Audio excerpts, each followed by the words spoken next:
कब्जा संविधान होने के बावजूद भी, संविधान के द्वारा चुनाव होने के बावजूद भी, और हमारे लोगों की संख्या 85% होने के बावजूद भी कांग्रेस जो ब्राह्मणों की पार्टी है, या तो उसका कब्जा रहता है या तो भारतीय जनता पार्टी जो ब्राह्मणों की पार्टी है उसका कब्जा रहता है। कांग्रेस जाती है तो भाजपा आती है, भाजपा जाती है तो कांग्रेस आती है। तो इसका मतलब सिंपल इतना है कि एक ब्राह्मण जाता है तो दूसरा ब्राह्मण आता है, और हम इस परिवर्तन से खुश हो जाते हैं।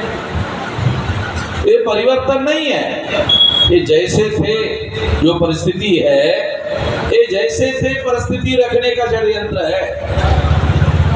तो हम लोग परिवर्तन के लिए लड़ रहे हैं, और परिवर्तन के बजाय हम लोगों को कांग्रेस की जगह भाजपा, भाजपा की जगह कांग्रेस, इस तरह का परिवर्तन भारत में दिया जाता है, क्योंकि एक ब्राह्मण के जगह दूसरा ब्राह्मण आने से और दूसरा ब्राह्मण के जगह पहला ब्राह्मण आने से परिवर्तन होने वाला नहीं, क्योंकि वो तो वर्ण व्यवस्था की व्यवस्था बरकरार रखेंगे, जाति व्यवस्था की व्यवस्था बरकरार रखेंगे, अस्पृश्यता की व्यवस्था बरकरार रखेंगे, आदिवासियों को सेग्रीगेट करने की व्यवस्था बरकरार रखेंगे, शूद्रत्व पिछड़े वर्ग पर थोपा जाने की व्यवस्था बरकरार रखेंगे, महिलाओं को दास बनाने की व्यवस्था बरकरार रखेंगे, और जो क्रिमिनल ट्राइब्स लोग हैं, जो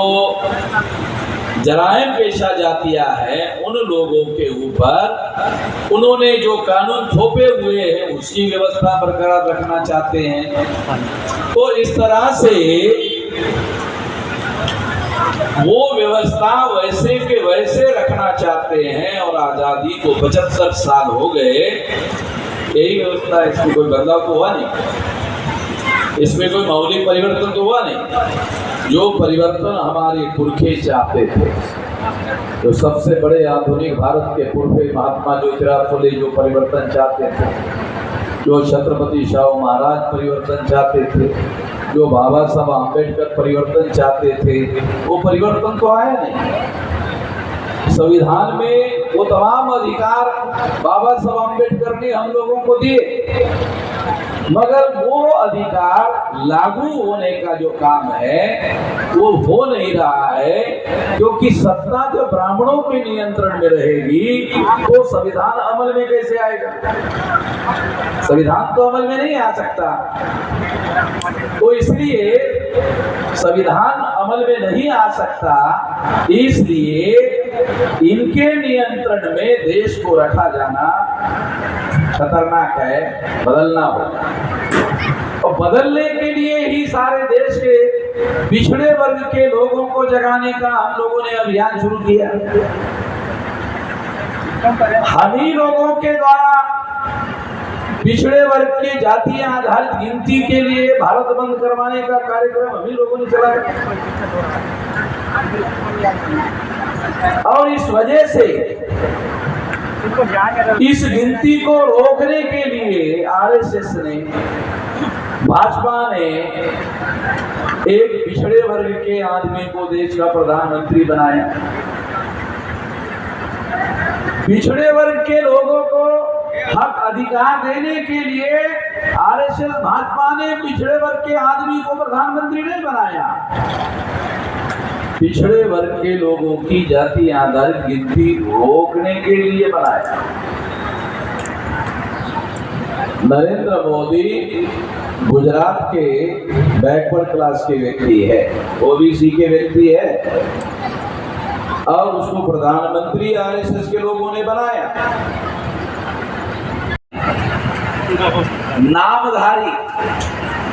नामधारी भी शायद आपको समझ में ना आए, जो कामधारी नहीं है, नामधारी है, नाम के लिए रखा हुआ है। ये नरेंद्र मोदी जो है, ये आरएसएस का ब्राह्मणों का रखा हुआ प्रधानमंत्री है। रखा हुआ नहीं समझते हो? आमतौर पे रखने वाला शब्द महिलाओं के लिए यूज किया जाता है, मैं करना नहीं चाहता। तो यहाँ आरएसएस के ब्राह्मणों ने महिला को नहीं, आदमी को रख लिया। और आप लोग समझदार हो, इसलिए मैं ज़्यादा विस्तार में नहीं जाना चाहता। तो ज़्यादा विस्तार में जाएंगे तो मुझे बहुत कुछ खोल के बताना पड़ेगा, तो खोल के नहीं बता सकता। माइक पर बहुत सारी बातें नहीं कही जा सकती है, सारी चीज़ें बताई नहीं जा सकती है। तो मगर इतना जरूर है, संवैधानिक लैंग्वेज है। ये बाबा साहब आम्बेडकर ने राउंड टेबल कॉन्फ्रेंस में 1932 को लंदन में कहा था। ये वहां से शब्द लिया मैंने, नॉमिनेटेड। ये मेरा शब्द नहीं है, ये बाबा साहब आम्बेडकर ने 1932 को जो राउंड टेबल कॉन्फ्रेंस हुई थी, उस राउंड टेबल कॉन्फ्रेंस में उन्होंने अंग्रेजों को कहा था हमें नॉमिनेटेड रिप्रेजेंटेशन नहीं चाहिए, हमें रियल रिप्रेजेंटेशन चाहिए, नॉमिनेटेड नहीं चाहिए। तो